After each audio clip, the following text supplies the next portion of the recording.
салом ба мухлисони Барселона. Дар авзанаи трансферии зимистонаи аввалин бор аст дар таърихи Барселона якбора 4 бозингари навро ба имзо расонид. Рекорди пешина дар моҳи январи соли 2019 буд ки 3 трансферро дар бар мегирифт.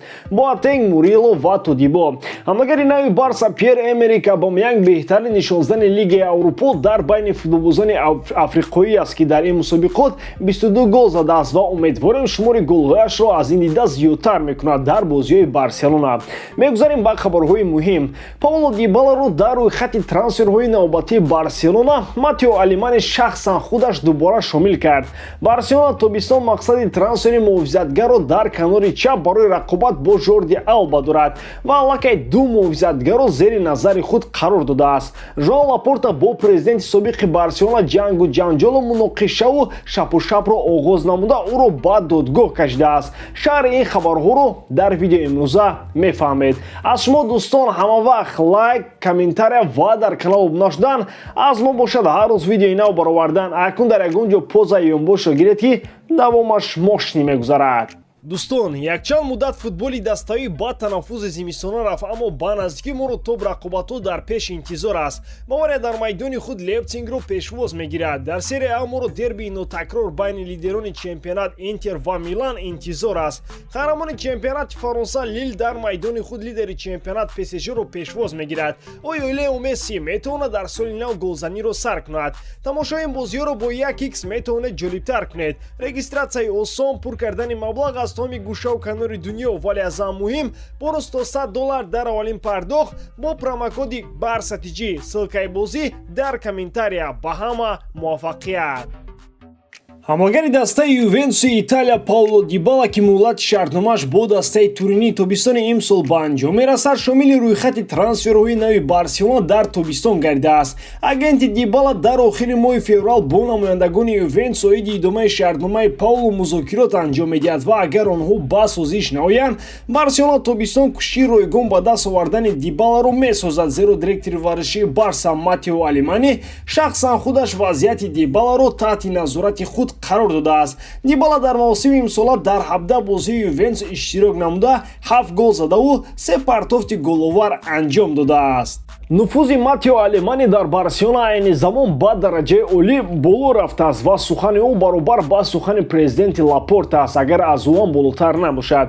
Эҳтимолан Дибала шартномаашро бо Ювентус идома намедиҳад ва вазъияти ӯ мисли Дембелеи худамон аст ки агар Дибала мехост, кайҳо боз қарордодашро тамдид медод. Агар дар ҳақиқат Матео Алемани хоҳиши овардани ӯро дошта бошад, ҳеҷ кас монеи чунин мутахассиси касбӣ гашта наметавонад.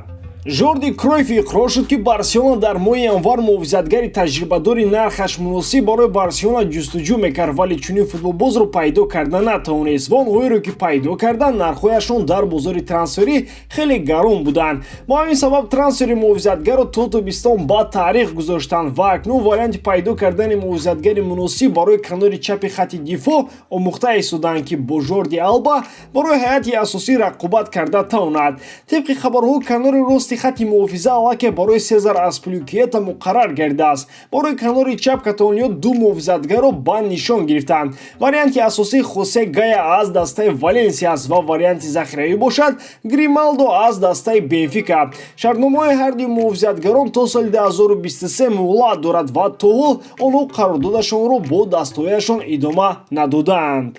мушкили асосии Барселона дар трансфери Хосе Гая ин аст ки муҳофизатгар қатъиян мехоҳад дар Валенсия монаду шартномаашро бо даста идома диҳад ва тамоми пешниҳодҳои дастаҳои дигарро ҳатто наомӯхта рад карда истодааст. агар Гая шартномаашро идома надиҳад, тобистон Барса тамоми кӯшишашро барои ба Барса ҷалб кардани ӯ ба харҷ медиҳад, зеро Валенсия барои вазъи иқтисодиашро беҳтар намудан маҷбур мешавад ки Гаяро ба фурӯш гузорад.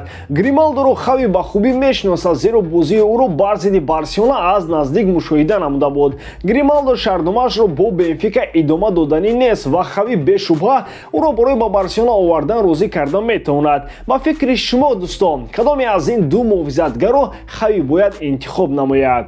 бо вуҷуди он ки прокуратура натиҷаҳои кории хосе Бартомеуро дар бошгоҳ тафтиш дорад, президенти собиқи Барселона ором асту аз чизе хавф надорад, зеро ба гуфтаи наздикони хосе Бартомеу тафтишот ягон чизи навро пайдо карда наметавонад.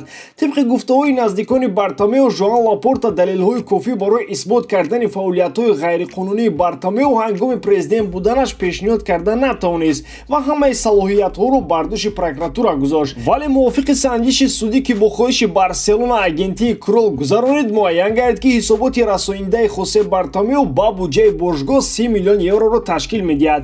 Бартомеу то ҳол ба вакилони мудофиааш доири дифои худ мулоқот анҷом надодааст. қарзи Барселона 1 миллиард 173 миллион евроро ташкил медиҳад ки аз он 481 миллион евро фақат зарари бошгоҳ аст ба ғайри қарз. Фақат дар трансфери Антуан Гризман ва Малком миллионҳои евро дар ҳаво хароҷот шудааст ки сабабашро ягон кас намедонад.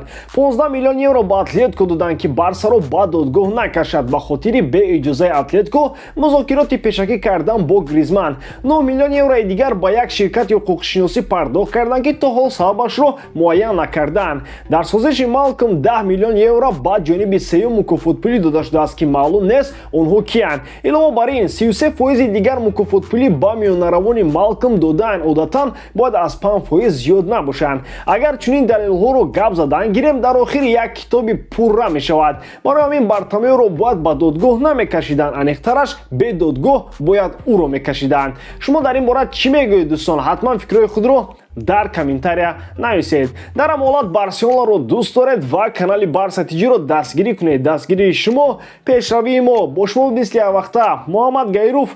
хай бачаҳоча, дар паноҳи Аллоҳ.